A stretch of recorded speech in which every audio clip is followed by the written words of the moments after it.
mayam ngasi video sidi aise yumda sam straightening tawdoinebako ado kamaina habdi process to hawbudi loibo habdi samda kai kai tanga taigani adagi hair wash tawbo khotpa loina process to ai mamutana loi takcharage yumda dum khoina hadi salon gum satlaga tawta ardi pisa sum yam tinge ado aise hana mamangda budi salon da yum lairingai mamangda ai straightening se tawrebako permanent straightening se ado result to yam kana phajana ta ki de matam da su ado aise amtang yumda kamaina haidi tawge habado aina myam thigala matungda adum yumda tawbi lai lai na yaramebako adu ita argasu amta de experience tawdri yumda tawdri ado handak de yumda tawzage tawbane ado process so tam tam na ai lon ucharage yam ti ina ngasi gi video se haibdi sam yamna curly oiba mi gi yam ti interesting oiga tawba adu thakta yamna kana ba pi video oiga dry na khalle ba ko maram di ai gi samje haibdi yamna wavy oraga volume yam kana yaude bako something mami gi gi di adum moi gi di haibdi sigi video se kana da mande adu sam khoiba mi da di yamna haibdi yumda tawning ba mi kangu gi ko yam kana duine ba video se ado akhoi di samje habri khoi bani na design semba je yamna habri why hai tare dana something ba se yamna ai gi di kwai de na pamja ba po ne something ba se ado yumda dum tathok khudok puta straightening taw lei sarok pudi aina permanent tawrage na khalle adubu chemical use tawduine samdi sok tuine adum hadi hana haijauge aina mi phuri makta habdi taw haibai wana te bako kai gumba something ning pataraga di permanent hoina taraga di ai video se yamna helpful oigani adu di video do yenga se kamai tawbano haibado ai step by step tam tam na makok te ina loibo ai ucharage mayam di video hawrasi ahan bada khoina hair wash tawbirani any shampoo dum use tawbu yai natraga su loreal gi dum use tawge su yai bako som gi chana ba shampoo amana dum hair wash tawbiro anirak tawbiro hair wash se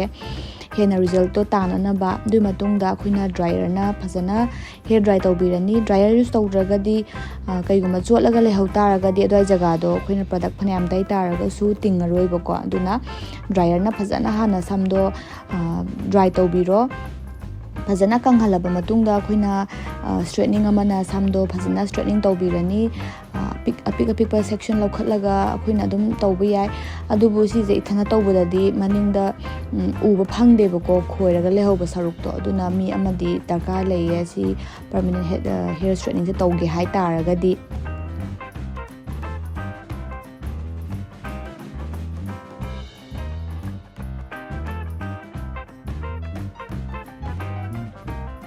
straightening je kitang di nungai te maram di apik po oibagi kai gomba somda achauba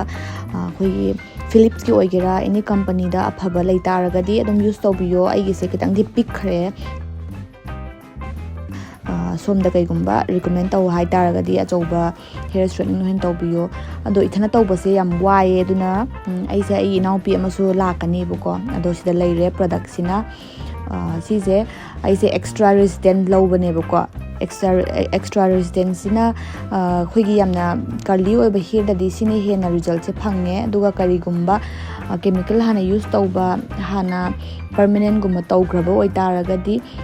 low order da su laibane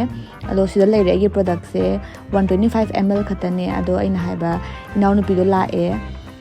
mai maming ni kawe mana phajana aigi samje tinghanbire aina udaba jaga do aduga mana tawbidoine buko ngasi aigi se ado sigi process se yamna di waye aduna hana tawdringai mamangda magi apamba momora chomina mana chaningba ma hana order tawraga thambiro natraga di mathangda la o yadadana tokani bako aduna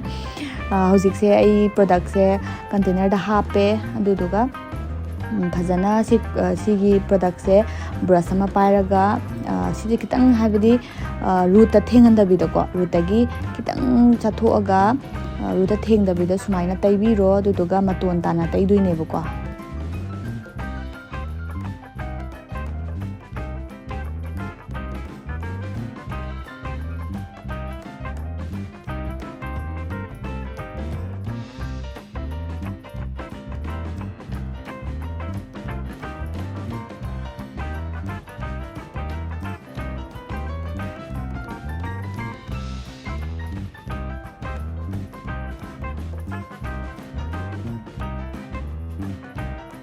ꯍꯦꯛ ꯇꯩꯕ ꯂꯣꯏꯔ ꯃꯇꯨꯡꯗ ꯁꯝꯆꯦꯠꯁꯤꯅ ꯁꯨꯃꯥꯏꯅ ꯇꯞꯅ ꯅꯥꯟꯊꯕꯤꯔꯝꯃꯣꯕ ꯑꯗꯣ ꯁꯝꯆꯦꯠꯁꯤꯅ ꯑꯅꯤꯔꯛ ꯑꯍꯨꯝꯂꯛ ꯍꯥꯠꯄꯗꯤ ꯌꯥꯗꯦ ꯑꯃꯨꯔꯛ ꯑꯅꯤꯔꯛꯇꯪ ꯍꯥꯠꯂꯒ ꯂꯣꯏꯔꯦ ꯍꯧꯖꯤꯛ ꯍꯥꯠꯂꯤꯕ ꯁꯝꯆꯦꯠꯁꯤꯅ ꯂꯣꯏꯔꯦꯀꯣ ꯑꯃꯨꯛ ꯍꯟꯅ ꯔꯤ ꯍꯥꯠꯄ ꯌꯥꯗꯦ ꯅꯠꯇ꯭ꯔꯗꯤ ꯁꯝꯗꯣ ꯇꯦꯛꯇꯣꯏꯅꯦꯕꯀꯣ ꯑꯗꯣ ꯄꯥꯔꯇꯤꯁꯟꯁꯦ ꯃꯆꯥ ꯃꯆꯥ ꯈꯥꯏꯗꯣꯛꯑꯒ ꯁꯝꯗꯣ ꯂꯣꯏꯅꯃꯛ ꯐꯨꯜꯗ ꯍꯧꯖꯤꯛ ꯇꯩꯕ ꯂꯣꯏꯔꯦ ꯑꯗꯣ ꯁꯤꯁꯦ 30 ꯃꯤꯅꯤꯠꯁ ꯊꯝꯕ ꯌꯥꯏ 30 ꯃꯤꯅꯤꯠꯁꯦꯗꯤ ꯍꯦꯜꯍꯟꯕꯤꯔꯅꯨ 20 to 30 ꯃꯤꯅꯤꯠꯁ ꯊꯝꯕ ꯌꯥꯏ ꯊꯝꯕ ꯂꯣꯏꯔ ꯃꯇꯨꯡꯗ ꯏꯁꯤꯡ ꯑꯆꯝꯕꯅ ꯍꯦꯌꯔ ꯋꯥꯁ ꯇꯧꯕꯤꯔꯅꯤ ꯇꯧꯕ ꯂꯣꯏꯔꯀꯥꯟꯗ ꯑꯃꯨꯛ ꯁꯝꯗꯣ ꯐꯖꯅ ꯗ꯭ꯔꯥꯏ ꯇꯧꯗꯣꯏꯅꯦꯕꯀꯣ ꯐꯖꯅ ꯗ꯭ꯔꯥꯏ ꯇꯧꯕ ꯂꯣꯏꯔꯕ ꯃꯇꯨꯡꯗ 90% ꯗ꯭ꯔꯥꯏ ꯇꯧꯔꯕ ꯂꯣꯏꯔꯕ ꯃꯇꯨꯡꯗ ꯄ꯭ꯔꯗꯛꯇꯣ ꯑꯃꯨꯛ ꯁꯦꯝ ꯄ꯭ꯔꯣꯁꯦꯁꯇ ꯇꯩꯗꯣꯏꯅꯦꯕꯀꯣ ꯑꯗꯣ ꯁꯤꯁꯦ ꯍꯥꯟꯅ ꯐꯖꯅ ꯍꯦꯌꯔꯁꯦ ꯗ꯭ꯔꯥꯏ ꯇꯧꯈꯤꯒꯦ ꯐꯨꯜꯂꯤ ꯗ꯭ꯔꯥꯏ ꯇꯧꯕꯗꯒꯤꯗꯤ 90%ꯗ ꯇꯩꯕꯅ ꯍꯦꯟꯅ ꯀꯥꯟꯅꯩ ꯑꯗꯣ ꯂꯣꯏꯔ ꯃꯇꯨꯡꯗ ꯑꯃꯨꯛ ꯂꯦꯝꯍꯧꯔꯤꯕ ꯉꯁꯥꯏ ꯈꯤꯇꯪ ꯈꯣꯏꯍꯧꯕ ꯈꯣꯠꯄ ꯂꯩ ꯇꯥꯔꯒꯁꯨ ꯑꯃꯨꯛꯀ ꯁ꯭ꯇ꯭ꯔꯦꯠꯅꯤꯡꯁꯦ ꯑꯃꯨꯛ ꯇꯧꯗꯣꯏꯅꯦꯕꯀꯣ ꯐꯖꯅ ꯁ꯭ꯇ꯭ꯔꯦꯠꯅꯤꯡ ꯇꯧꯔꯅꯤ ꯄ꯭ꯔꯣꯁꯦꯁꯇꯤ ꯈꯔꯗꯤ ꯁꯥꯡꯉꯦ ꯄꯨꯡꯁꯦ ꯑꯗꯨꯝ ꯍꯧꯈꯤꯕ ꯈꯪꯍꯧꯗꯦ ꯄꯨꯡ 5 ꯑꯗꯨꯋꯥꯏꯗꯒꯤ ꯍꯧꯕꯅꯦ ꯑꯗꯣ ꯄꯨꯡ 10-11 ꯁ꯭ꯋꯥꯏ ꯇꯥꯏꯌꯦ ꯌꯥꯝ ꯊꯤꯅ ꯋꯥꯏꯌꯦ ꯅꯨꯃꯤꯠꯁꯦ ꯑꯩꯁꯨ ꯀꯣꯛꯁꯦ 3-4 ꯃꯌꯥꯝ ꯊꯥꯗꯣꯛꯄꯒꯤ ꯀꯣꯛꯀ ꯆꯤꯛꯑꯦꯕꯀꯣ ꯑꯗꯨꯗꯒꯤ ꯑꯩ ꯏꯅꯥꯎꯄꯤꯁꯤꯁꯨ ꯃꯥꯁꯨ ꯊꯦꯡꯅ ꯌꯨꯝ ꯍꯜꯂꯦ ꯑꯗꯨꯗꯨꯅ ꯌꯥꯝ ꯋꯥꯕ ꯄ꯭ꯔꯣꯁꯦꯁꯇꯤ ꯑꯣꯏꯌꯦ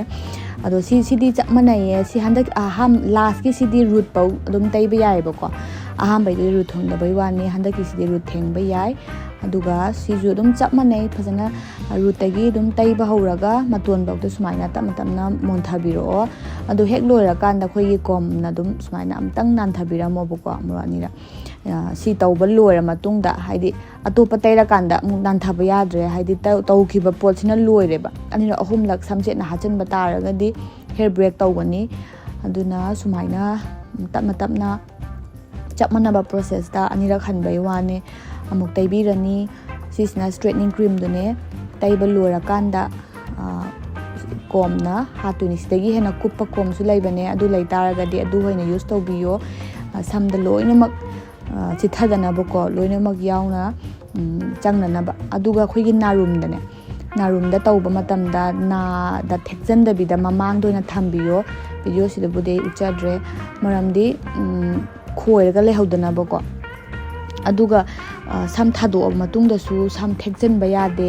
ꯂꯩꯔꯤꯕ ꯄꯣꯖꯤꯁꯟꯁꯤꯗ ꯑꯗꯨꯝ ꯊꯝꯕꯤꯌோ 3 daysꯁꯦ ꯁꯨꯃꯥꯏꯅ ꯑꯗꯨꯝ 3 daysꯁꯦ ꯊꯝꯗꯣꯏꯅꯦ 3 days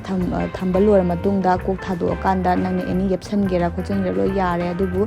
3 daysꯁꯤꯗꯗꯤ ꯌꯥꯔꯤꯉꯩ ꯍꯨꯃꯥꯡ ꯆꯣꯠꯁꯟꯗꯅꯕ ꯏꯁꯤꯡ ꯃꯥꯏꯁꯤꯡ ꯀꯩꯝꯇ ꯆꯣꯠꯍꯟꯕꯤꯔꯅꯨ ꯁꯤꯗ ꯂꯩꯔꯦ ꯑꯩꯒꯤ ꯔꯤꯖꯜꯠ ꯁꯨꯃꯥꯏꯅ ꯍꯦꯌꯔ ꯁ꯭ꯇ꯭ꯔꯦꯠꯅꯤꯡ ꯌꯨꯝꯗ ꯌꯥꯝ ꯂꯥꯏꯅ ꯇꯧꯕ ꯌꯥꯏ